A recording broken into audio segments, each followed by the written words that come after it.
Check out Paddy's Rewards Club. Place 5 bets of £10 or more across any sport in a week and get a £10 free bet the next week. Paddy Power, you beauty! Max £10 bonus per person per week. Excludes shop bets. Selected odds, conditions and exclusions apply. 18 plus. BeGambleAware.org. Hi there. A very warm welcome to the latest Racing Post Football Postcast. I'm Bruce Millington, and joining me in the team this week from the Racing Post Football Desk, Mark Langdon and Ian Wilkerson, and we welcome along as well from Paddy Power, Ian Griffin, who's got all the odds and hopefully some decent tips as well. We've got 4 live Premier League games this weekend. We'll look at those in detail. We'll also look at the other games. It's quite an unusual one this week because all the big six are playing the smaller teams, so there might be a big acca to be had there.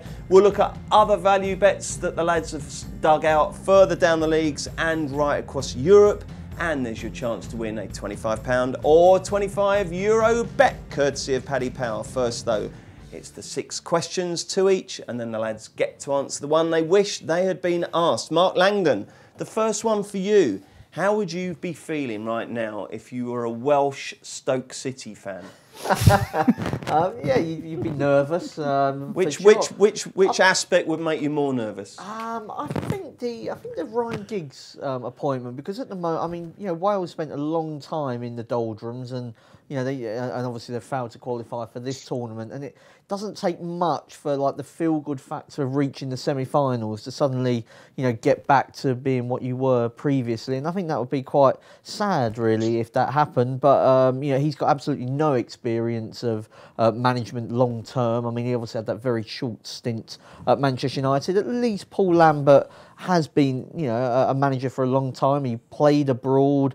Obviously, doesn't bring with him, you know, that great sort of the magic dust that I think maybe Stoke fans were hoping for. But you know, I think there's more chance of Giggs being a failure than Paul Lambert. I think Paul Lambert's got a certain level. He obviously didn't do very well with Wolves, but before that, you know, he'd done well enough to get that Wolves job. I know they were a very ambitious Championship team, so you know, Stoke were at that situation of the season where they needed to appoint somebody. They couldn't let it run for any sort of amount of time longer. He wasn't first choice, quite clearly, whereas it looks like Giggs was first choice for the Welsh job, and I think maybe that there's more to be concerned about there. What position have you got Stoke finishing in? Well, I've had them in the relegation zone since, you know, virtually the start of the season. I have no reason to change that. I think the players are actually a bigger problem maybe even than the manager, because they've been signing some really average footballers for a long time now and putting them on good contracts, spending a lot of money on those players. They don't look like keeping clean sheets, and they've not got a massive goal threat. So that you know, I've got them sort of 18th-ish, I think. I suppose the only thing that might save Wales is that they're expanding these tournaments so rapidly that soon, the way they're going, the only teams that won't qualify for the World Cup will be Luxembourg and the Liechtensteins of this world, as Phil Thompson would say. Next one's this 24-team Euros, isn't it? The problem is that if you don't pick up results and you damage your ranking, then the draws become harder. Wales have done very well in, you know, being able to sort of just build up that ranking to get them in a position to qualify for tournaments. Like I said, it doesn't take a huge amount of stuff to go wrong. You know, if Gareth Bale suddenly decides that he can't be bothered turning up, or he is legitimately injured, has been the case, then, you know, that is a problem. And how does Giggs persuade the likes of Bale to go and play in friendly matches, for instance, when, you know, he couldn't be bothered himself? Well, it's more about persuading the clubs to let him play. Yeah, I was a stat, wasn't there, from Bill Edgar in the Times. Wales had 22 friendlies away during Giggs's playing tenure, and he turned up for 1, which, I mean, that is going... Oh dear. And it was Ferguson, obviously, you know, putting pressure, but I mean, you know, a lot of Welsh fans are unhappy with the appointment. A lot of those, the hardcore, are unhappy with the way, you know, because if he didn't turn up, why should anyone else? I tell you, that Bill Edgar's unbelievable, isn't it? I don't know how he He's does very it. good I really with stuff. don't. Now then, Wilco, I've got one for you. I might ask this in an Eric Morecambe voice. What do you think of the VAR so far? What do I think of the VAR so far? I think that I'm quite pleased with certain elements of it. I'm pleased that it's only a referee who gets the chance to do it, to select the incidents that he wants to see, rather than managers deciding what they want to look at. I think that's a good development. You don't like the old challenge flag idea, no? Well, no, I'm not particularly. I think that's really, I mean, the misgivings about it are that it's going to slow the game down. Primarily, that's the one that people like. And that doesn't solve as many arguments, perhaps, as you know, it spoils the object of the whole thing, really.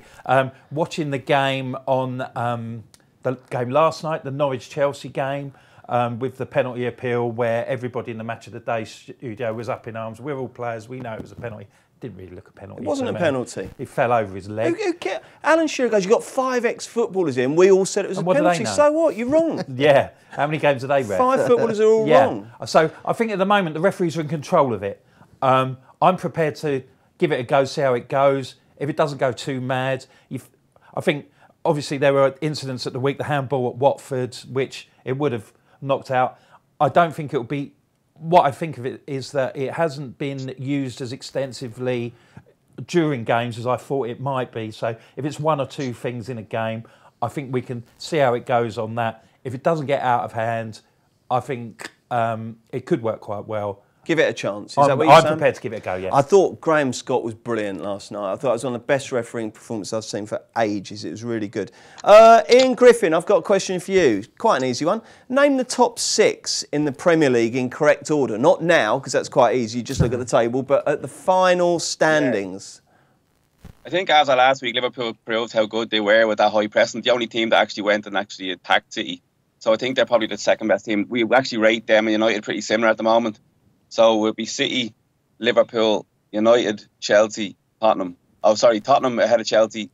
And then Chelsea 5th and Arsenal are going to be probably about 6, 7 or 8 points behind the rest of the top 5. You've got Tottenham in front of Chelsea, yeah?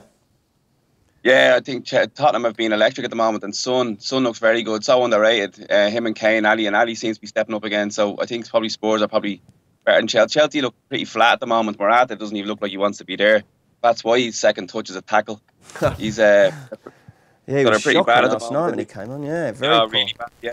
Okay, excellent. Mark, you go to a game. I've got a question for you. It's not a sort of obvious yes/no one, but you go to a game every week, don't you, for Team in Focus? And don't forget, you can catch that every. When does it go up? Sunday or Monday? It goes up on a Sunday, not this week because I'm Sports Centre on Saturday. Okay, but normally you go to a game for Team in Focus, don't you? Every Sunday lunchtime on racingpost.com. How accurately do you think you can get a true picture of the merits of a team based on one performance? And the reason I ask that is that I go to Palace every home game, and they can be really poor one week and pretty good the next. And how much do you have to sort of factor in that a team might just have played fantastically?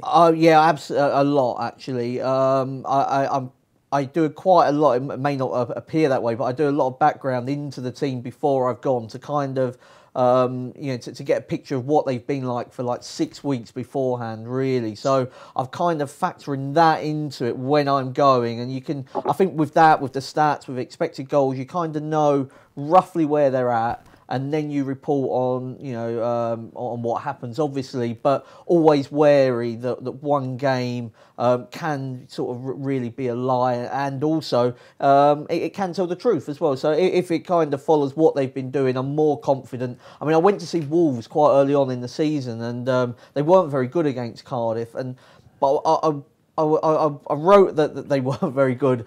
But also there was bits in there that said, this could have just been one of those occasions. And, I spoke to a couple of one Wolves fan sort of after the game said, is that commonplace? He said, no, it's been very good so far. So, it's always with trepidation, particularly if they are so good or so bad on the day. That always scares me more than if they kind of played to a level. Like, for instance, Derby did play very well against Ipswich, and they've been playing very well previously, so I kind of expected that kind of confirmed it. It can be a bit of confirmation bias as well, I suppose, which is also dangerous. So yeah, you can't take one game in isolation, because you can pick one game from any team. Man City, for instance, you could show them against Crystal Palace. Or Palace against Man City. Yeah, and then you say, they're not very good, are they? Yeah. So you definitely got to be very wary of one match form. But I guess you always pull out a couple of little nuggets when you go, don't you, Mark? Do you find it valuable? I think it's more about sort of style of play.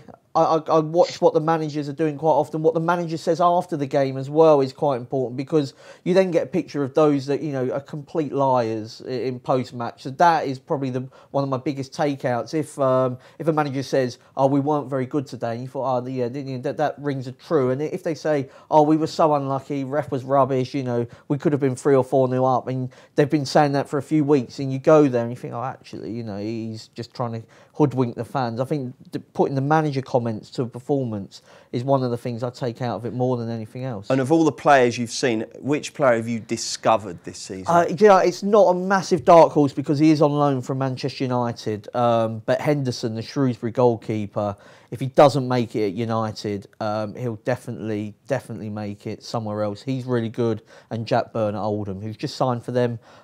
He's just signed for them permanently because he wanted to stay up north. There was interest from other clubs further south. Where does he play? He's a Wilshere type midfielder, very small. So Oldham are playing him off the right wing, but he's got the freedom to go and do what he wants. So, I mean, maybe not every team would allow somebody that luxury, if you like, but he's definitely a talented footballer. Jack Byrne. Yeah, Jack Byrne. I think he was at Man City before, wasn't he? He was, yeah, and he went on loan to Holland, and actually he was involved in the Irish national team before the Euros, and he went there and started telling the squad that he wasn't worried about Roy Keane telling him what to do.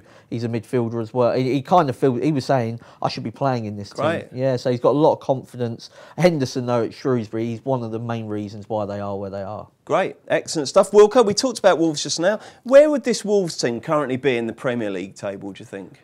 I think that they would be probably 2/3 of the way down, mainly because I think it's a big confidence issue. There's a buzz going around the place, and they've got some very good. They've brought some. There's been a lot of changes there, hasn't there, in the last 6 months, and it's worked out well. They've got a scope to bring in more players, I think, and often I think the bottom 6 or 7 teams in the Premier League are so shorn of confidence and so wary and not positive enough that I think anybody who comes up and gives it a bit of oomph and goes for it a bit more, as we've seen this year, the big problem for a lot of the established Premier League teams this year is that the 3 promoted teams came up and looked like they were worthy of staying up. And people like West Brom, Stoke, and teams like that, they might think, oh well, 1 or 2 of them, they won't crack up that. That hasn't happened this year. I mean, maybe Newcastle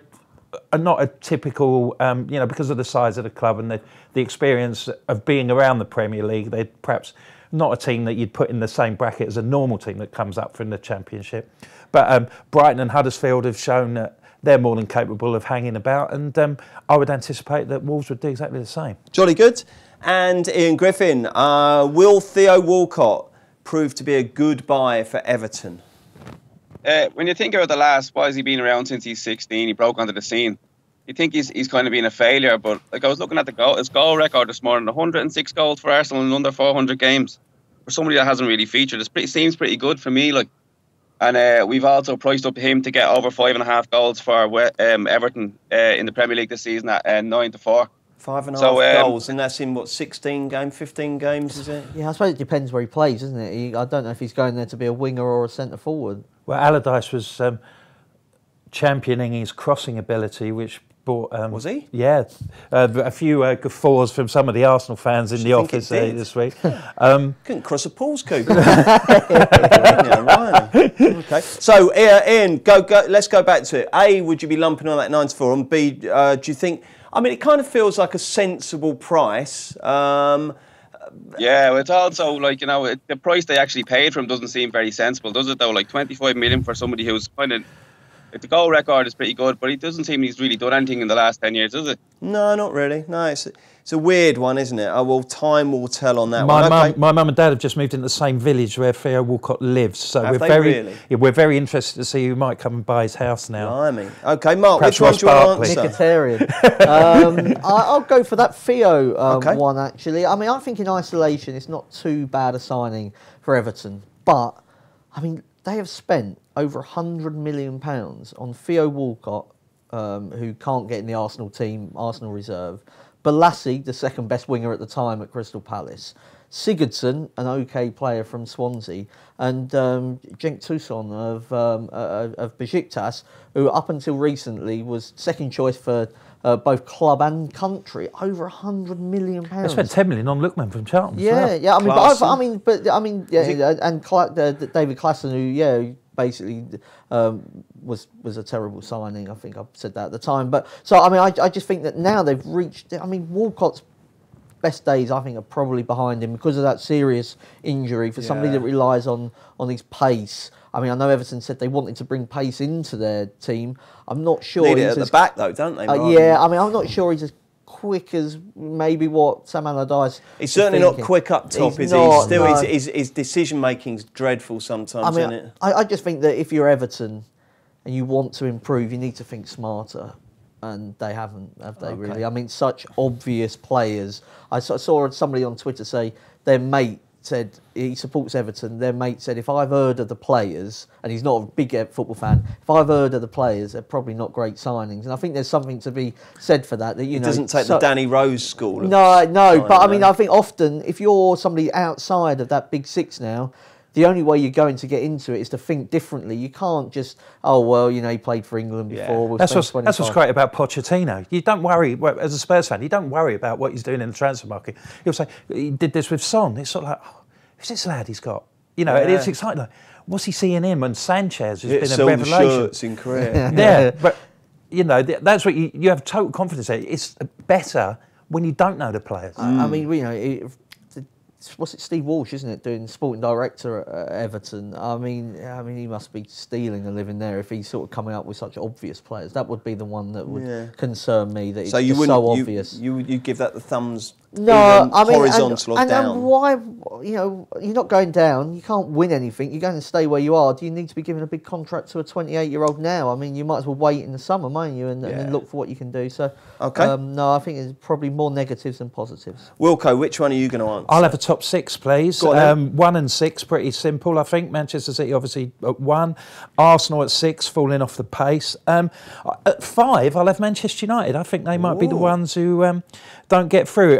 Chelsea are obviously, they're struggling for goals and they've had a bit of a blip, but it seems that we go from week to, sort of like every 3 weeks, it's 1 week, it's Pochettino, he gets it in the neck a bit, and then it's Wenger, and then it just seems like it's Conte's turn at the moment. I think they'll turn that round. When Big Andy joins. I'd expect them to finish second, and I think the 2 other teams that will think I'm confident about Spurs. I've just finished Guillaume Balaguer's book with Mauricio Pochettino. I don't read a lot of football books, but it was really insightful, very good, and it pointed out that Spurs, for the last 3 or 4 years, they had the best results over the festive period. I think their fitness will push them through, and I wouldn't be surprised if they finished like a train like they did last season. And very impressed with Liverpool. If they had a decent goalkeeper, I'd say that they'd be a good bet for second. So it's Chelsea 2, Spurs 3, Liverpool 4, Manchester United 5, and Arsenal 6. What's your downer on United? I don't see the plan at United. I see Mourinho, a kid in a sweet shop, just buying players, which he never did at Chelsea. This was the big thing. When he came to Chelsea originally with the Abramovich money, Ranieri had been there and he just got out and bought everybody. But then Mourinho came and he just bought particular players in positions. He got Drogba and Deco and Carvalho. He knew exactly what he wanted. I don't think he knows what he wants. They never think long term because he never thinks long term at United. And I think that they could have a slump and could come unstuck. Okay. And Ian, which one are you going to answer? I'll go for the Stoke Wales manager. I think getting Lambert in, he's obviously, as you said, he wasn't first choice. Nobody really wanted to take over. Like Peter Crouch has featured in 18 games this season. He's 36. And it's probably going to be between them and West Brom for the relegation. And Guardiola has loads of experience with that. So if it was a match bet between them, I think the 6-4 for Stoke is probably to go down is probably a good bet. Okay. And I think we all know what gigs he was doing on international duty, looking back at it now. Yeah, fair enough. Right, okay, we'll take a break and we'll look at Saturday's matches next. Check out Paddy's Rewards Club. Place 5 bets of £10 or more across any sport in a week and get a £10 free bet the next week. Paddy Power, you beauty! Max £10 bonus per person per week. Excludes shop bets. Selected odds. Conditions and exclusions apply. 18+. BeGambleAware.org. OK, so the first of our 4 live Premier League games this weekend takes place at 12:30 on Saturday at the Amex. It's Brighton versus Chelsea. Ian Griffin, how do Paddy Power bet on this one? So we are 8-15 Chelsea, 3-1 the draw, and 11-2 Brighton. Mark, we're going to be looking at a lot of Big Six versus underdogs this weekend, aren't we? I think all 4 live games fall into that category. Might there be... let's get your view on whether there might be a shock to kick off with as far as Brighton Chelsea goes. I mean, the goal expectancy for this game is about 2.4. So, I mean, I'd be very nervous about backing an 8 to 15 shot when there's so few goals expected in the game. And, of course, Morata being suspended, although he's been, off form in recent weeks, you'd still rather have him up front than Batshuayi or anybody else. So, maybe if there's a sort of real vulnerable one, it could actually come in the first one. That said, I'm not totally sold on Brighton either, really. So I was just looking to the correct score market. I thought 1-0 Chelsea could be the way to go here. Just the fact that Brighton haven't got that much firepower. They're desperate to bring in a striker in January, obviously. And just at some stage, one of those attacking players from Chelsea can get them over the line. And like I say, maybe look to the fact there's not going to be many goals and playing the correct score market instead. But Liverpool and City, the only teams that won at the Amex this season. Chelsea would fall into that type of calibre of side, I suppose. Maybe just a little bit worse than those two. So yeah, I'll go for a narrow Chelsea win. A 1-0 Chelsea win for you. Wilco, what's your view? Well, and yeah, as I just pointed out, I think Chelsea are having a blip. They've lost once in the league since October the 14th, so I don't think they've been in completely disastrous form. As Mark said, City and Liverpool, the only teams to win at the Amex, but Brighton have won one home game in their last 8. They've had a lot of draws down there. What I thought was interesting was that Chelsea have not been particularly prolific in the first half recently in their games. It's taken them a while to get going and to find the net. They've scored in the first half in just 4 of their last 11 games, and although they've failed to score just twice on the road, I think 2-1 that Chelsea's first goal arrives in the second half. I think that's quite a nice bet. Okay, and Ian Griffin? Yeah, I think it's going to be a bit of a scrappy game, not going to be many goals. I think Chelsea weren't great last week, they didn't create many chances. So I'm going to go for the winning margin, Chelsea by 1 goal at 9-4. Okay, excellent. I think you guys are all pretty much in agreement there. At 5:30, it's Man City versus Newcastle. Man City looking to bounce back from that first defeat of the season against Liverpool last weekend, and I guess they're extremely short to do so. Yeah, they're 9s on for the match here. 9-1 the draw and 22-1 Newcastle. Wilco, we're going to get a shock here? No, I don't think so, but I still think Newcastle could play their part in the game. City, someone's going to. It's a bit unfortunate for Newcastle. I think someone was going to get it in the neck after they lost. City lost at Anfield last week, and unfortunately, the fixture computers spat Newcastle out for this one. But I think City are obviously rampant at home and can be relied upon to find the net, usually on a couple of occasions. Only once this season they've failed to do at least that. But 2 clean sheets in their last 8 home matches in all competitions. I know Newcastle, they've won their last 2 away at West Ham and Stoke. This is obviously on a completely different level to that. But they've scored in 7 of the last 10 away games. So I'd give them a chance of finding the net, particularly if City canter off and perhaps let one in the last sort of 10 or 15 minutes. So City to win and both teams to score at 13-10. Righty-ho. Ian Griffin, what's your match verdict? Well, we've seen a lot of money this week for Benitez to go. He's backed in from 20s into 5s, so I wouldn't say the atmosphere around the place is too good. Last week, watching the game against Swansea, was all flat. The crowd seemed pretty depressed. It's hard to see anything past the City win. The 9's on, obviously way too short to back. So I'm going to go for City to win both halves at 10-11. Righto, and Mark. Yeah, I mean, first of all, I hope Stoke at least rang Rafa Benitez and asked him if he fancied the job. I mean, maybe he didn't, but I mean, you'd like to. I mean, he would be perfect, wouldn't he? If he was happy to take Newcastle, why not Stoke? But assuming he didn't want to get involved, I was looking for the time of the first goal to come after 19 minutes. Obviously, it's a horrible bet because you are expecting City to completely dominate the ball. But City have scored in the opening 20 minutes just twice in their last 17 matches. So I think they are running, and one of those actually was against Tottenham, a team that tried to play against them. They are running into opponents that, with the exception of Liverpool, but most of the sort of smaller or lesser clubs, if you like, are trying to frustrate them for as long as possible. And we saw Newcastle play very negatively at home to City on the Boxing. It was over the festive period, wasn't it? Day after Boxing Day, maybe. So I'm expecting Newcastle away from home to be even more negative early on. There won't be a press going on. No, I don't think so. So I'm just hoping they can hold on for 19 minutes and then City probably run out sort of 3 or 4-0 winners. Okay, let's look at the other 3 p.m. games. We'll start off with Ian giving us the show and his view, and then the boys can let us know what they think. So we'll start with West Ham versus Bournemouth, Ian. So we currently we are even money West Ham. We're 12-5 to draw and 11-4 Bournemouth. And what's going to happen? I like Lanzini and playing behind Arnautovic through the middle. They look very dangerous. Like last week, pretty good on the counter attack. I do fancy West Ham to win, but even seems a bit short the back. So I'm going to go for Arnautovic as he's playing through the middle on his own to score any time at 8-5. Mark? Yeah, I was sat next to Eddie Howe actually on Saturday. He was at the Brentford game. Did you speak to him? I didn't. I spoke. Richard Hughes, I think he's technical director at Bournemouth, is somebody I know. So I had a quick word with him after the game. Did you bottle it? What's that? What, to speak to it? I don't know. It's not. But I just, he was there working, wasn't he? He was looking at some players. So I didn't. Did he bottle it? Yeah. Oh, yeah, that's right. Yeah, from the Racing Post. So interesting to see if they do buy any Brentford players in the next couple of weeks. But Bournemouth have lost one of their last 11 matches against non-Big Six opponents. So, really? Yeah. So it's amazing. If you have a look at their recent defeats, with the exception of Burnley, the games they've lost have been the ones that you kind of been expecting them to lose in the Premier League. They obviously went out of the FA Cup. To Wigan, West Ham are not a Big Six team, so I was going to go, given that West Ham look a little bit short, double chance, Bournemouth or draw. Great, and Wilco? West Ham, obviously, they're looking the part. 1 defeat in 8 under Moyes, and it looks like he's going to be able to turn that round. Bournemouth played well against Arsenal last week, unbeaten in 4, but they've conceded 15 goals in their last 6 games. So I'd expect there might be a few at the London Stadium. So evens over 2.5.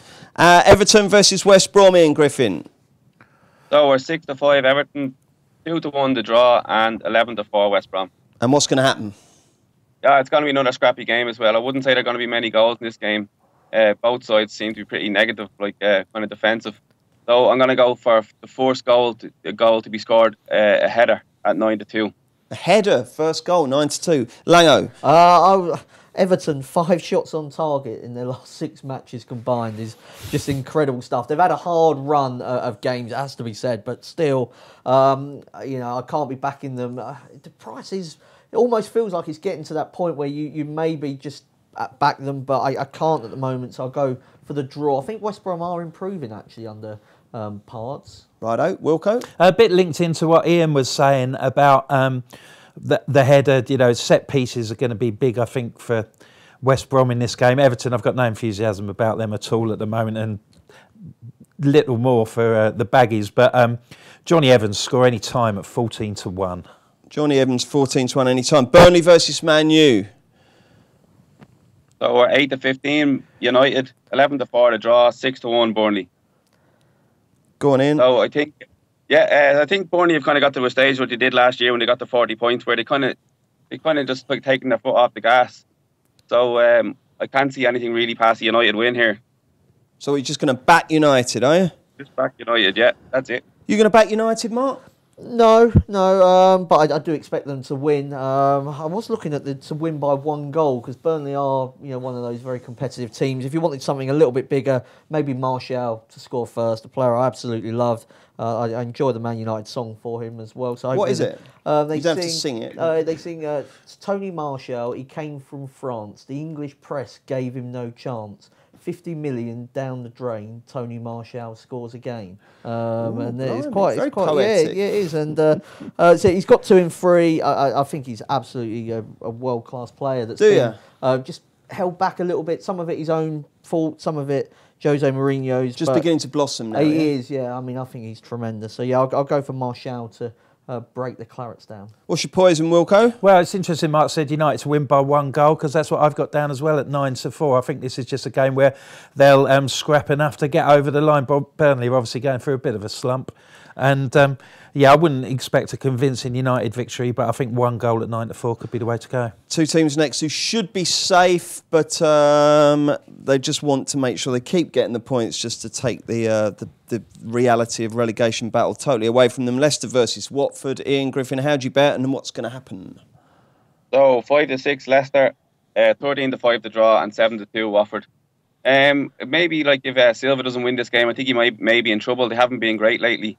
I like the way Leicester play under Puel. They created a lot of chances last week against Chelsea, so I'd be back in the 5-6 for Leicester. Wilco? Yeah, I agree. They were soundly beaten by your boys, Leicester, a few weeks ago. But apart from that, the only other teams to have won up there are Chelsea, Liverpool and City. 4 clean sheets on the bounce for Leicester. I know 2 of them were against Fleetwood, but it shouldn't do confidence any harm, that sort of statistic. The Hornets, on the other hand, 1 win in 10, which was against Leicester. But I think Leicester are a decent price here at 5-6. How about you, Mark? Yeah, full house. I mean, no clean sheet in 10 in the Premier League now for Watford. I mean, I've tipped them. I think I must have tipped them for every one of those games. But, you know, what happened earlier on in the season, maybe that was kind of the real reflection. Thing. Yeah, not the real reflection. And the real reflection is what we've seen since. And certainly the Everton factor, it does seem to have started from then. And maybe the players are looking at Silva thinking, well, if you don't want to be there, why should we? Possible, isn't it? 3 votes for the Foxes. Stoke versus Huddersfield, Ian Griffin. So we are even money Stoke, 23-10 the draw and 3-1 Huddersfield. Huddersfield conceded on average about 2 goals a game away from home, and I think there's going to be that new manager buzz around Stoke this weekend, first game on the touchline. So I'm going to go for the over 2.5 goals here. I think it's quite optimistic. The old Lambert buzz. I think they'll give him a chance. I think they will give him. Okay. I think the fans will give him a chance. Do you think they'll win, Mark? I do. Yeah. I mean, Huddersfield are one of those teams that maybe could still get dragged into it. The performance last week against West Ham certainly suggested that, and Stoke have been pretty good at beating the teams around them at home. They beat West Brom, they beat Swansea, they beat Southampton. It was those kind of must-win games against Newcastle and West Ham that got Mark Hughes the sack, along with the Coventry match. But I think the players knew that Hughes was getting the sack, and Lambert, I'm not sure he'll lift them long term, but maybe enough for this game. Yeah, I thought they showed flashes against United. They opened them up a few times. They did. Yeah, they did. It's just defensively. I mean, they're conceding way too many goals, and Butland's actually having a bad season, which doesn't bode well for England. Well, I was going to say that. I mean, it's not relevant to Stoke v Huddersfield, but who is going to be in goal for that first game? I think there's probably a good chance. Pickford kind of is the flashier of the 3. Like, he kind of reminds me of Joe Hart from, say, when Joe Hart first came through. Springs around, shouts a lot in the box. He makes some good saves. Distribution's not bad, is it? Distribution's good. He gets plenty of work at Everton as well. And Hart's not playing for West Ham, and like I say, Butland's having a bad time of it. He's had an easy ride, I think, actually, for a while. He's one of the reasons they're conceding so many goals. I do like Butland, but he's not playing well. So Stoke win this, yeah? Yeah. Do you agree, Wilco? I'll have the draw in this one, I think. I'm quite surprised that it's 23-10, whereas the draw at Everton West Brom's 2-1, perhaps a similar sort of fixture.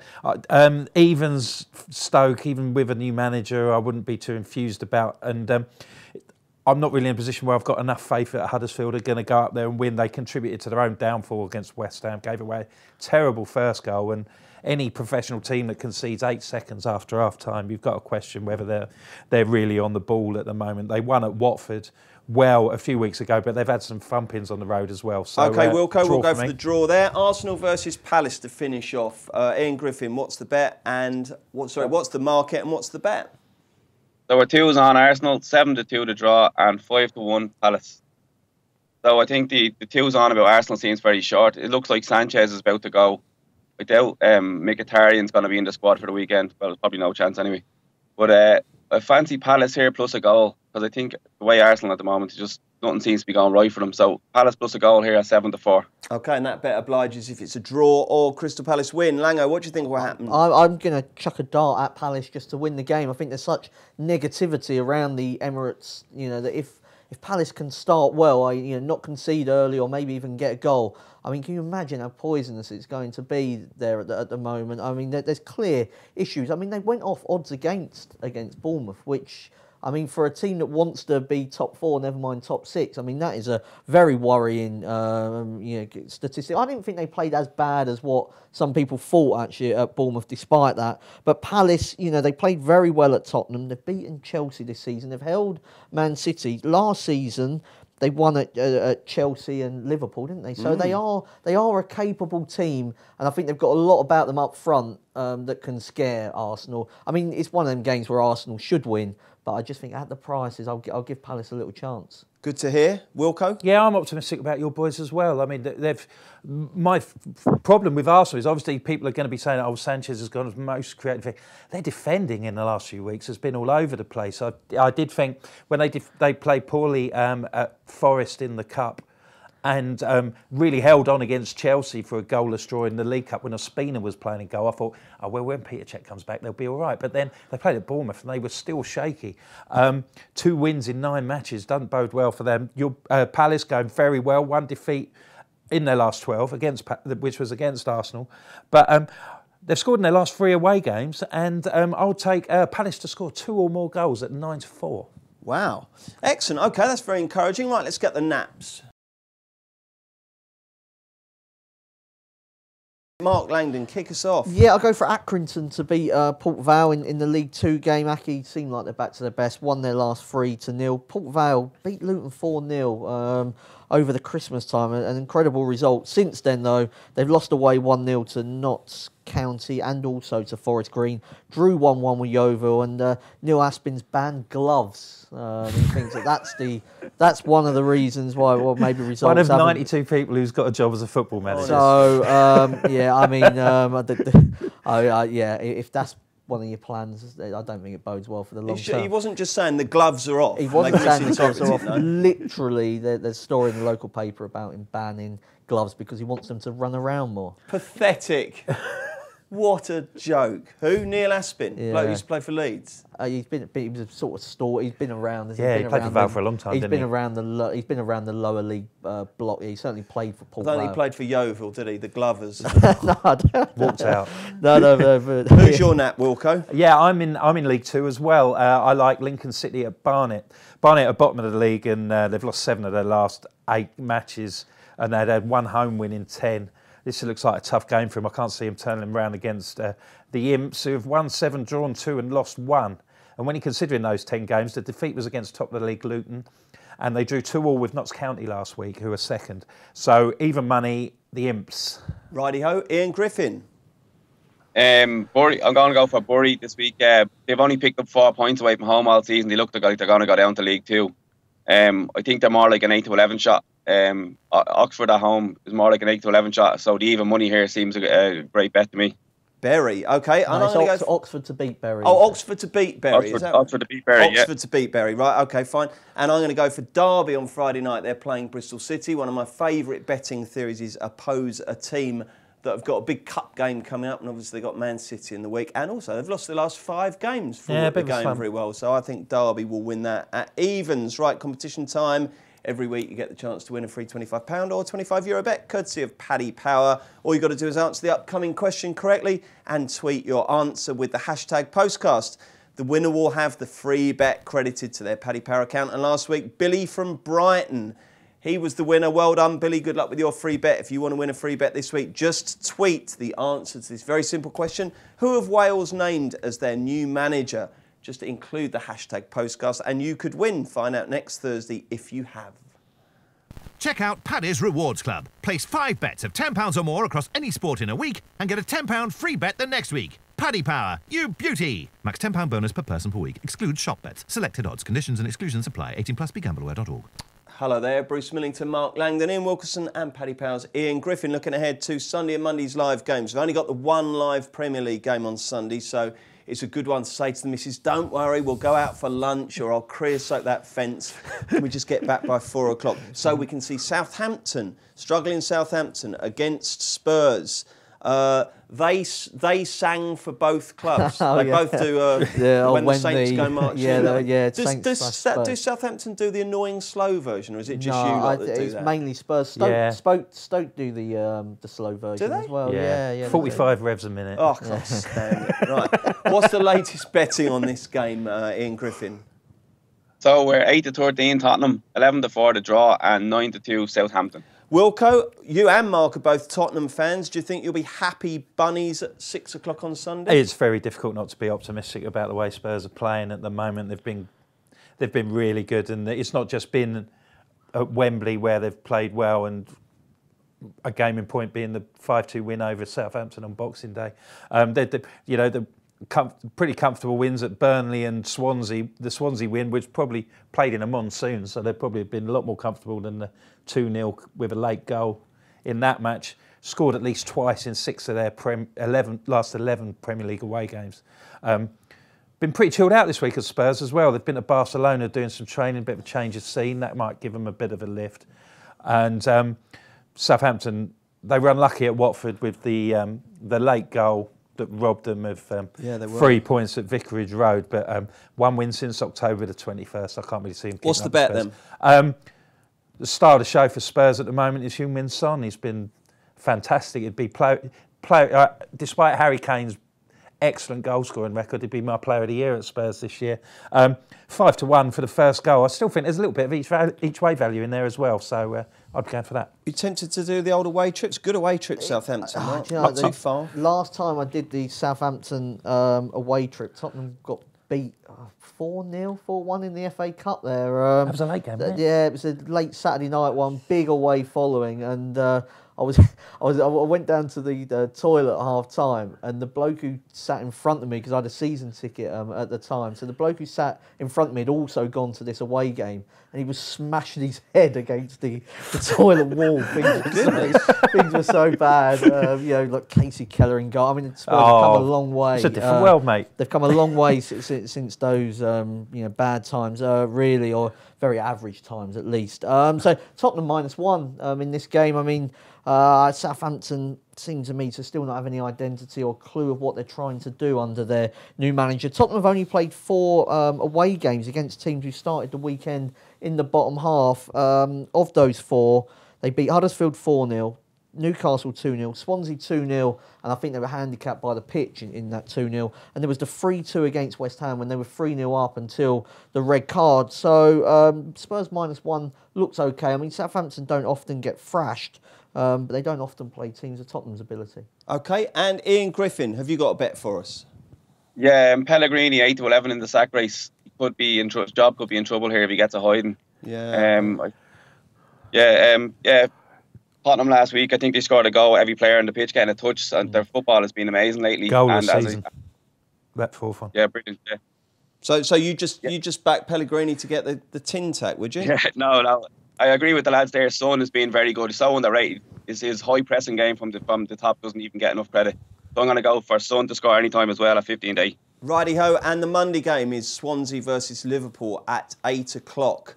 Now then, let me tell you about this. So we've got Chelsea at Brighton, Man City entertain Newcastle, Arsenal are at home to Palace, Man United are at Burnley, Spurs are at Southampton and Liverpool at Swansea. I've done the research in, don't worry, I'm not going to put you on the spot. If you have a tenner on that ACCA, what do you think it returns?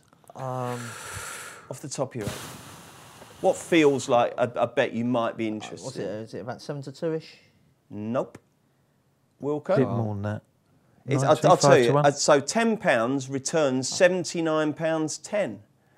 Now, you guys are very down on Arsenal, so I suppose that might be the blocker with that one. You're not mad on Chelsea, but I guess that'll be quite popular, Ian, won't it? I'm forgetting Arsenal. Yeah.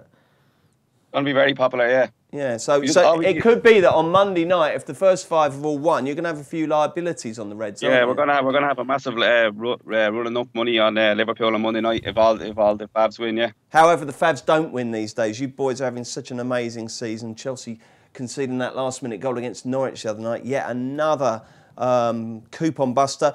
At the moment, what price are Liverpool? So Liverpool at the moment are 1-3. And Swansea in the draw? 9-2 the draw, and 11-1 Swansea. OK, Mark, what do you think will happen here? I think Liverpool should win pretty comfortably. I was looking at Liverpool to win and Liverpool to win and over 2.5 goals. That way, you've got, if Liverpool do a smash job on Swansea, that's going for you. But in saying that, Liverpool have only kept 2 away clean sheets in the Premier League, so there is always that kind of nervousness, particularly with a goalkeeping situation. I mean, he obviously doesn't rate either of them, and the summer's a massive job for them. I mean, you spend I think Liverpool should spend whatever it takes to get, if they identify, a world-class goalkeeper. Who would you think? Well, I mean, I don't know if they could persuade somebody like Oblak to leave Atletico Madrid or Donnarumma at Milan, but that's the type. If you're prepared to pay 75 million for Donnarumma, I've got her first album. If you're prepared to pay 75 million for a centre half, then I mean, pay whatever you need to get a proper goalkeeper in there. If money's not really an object anymore. So that my concern is just whether they would keep a clean sheet. If you're looking to lump on at freeze on. They probably will need to score a couple of goals, but they probably will. What price is that, Liverpool and overs? It was around about the even money mark. I think it was 10 to 11-ish, which seemed fair enough to me. Swansea have shown a more positive attitude under Carvajal, but it was hard not to be more positive, really, wasn't it, than Paul Clement, who completely lost his way. Liverpool 3-1, something like that. Okay. Wilkes? Yeah, similar sort of lines. I'm thinking similar sort of. There's not been a lot given away. When I saw that Liverpool were just 5-4 to score three or more goals, I think there's not been much being given away on this game. As Mark says, Swansea have picked up a little bit under their new manager. They're being a little bit more positive.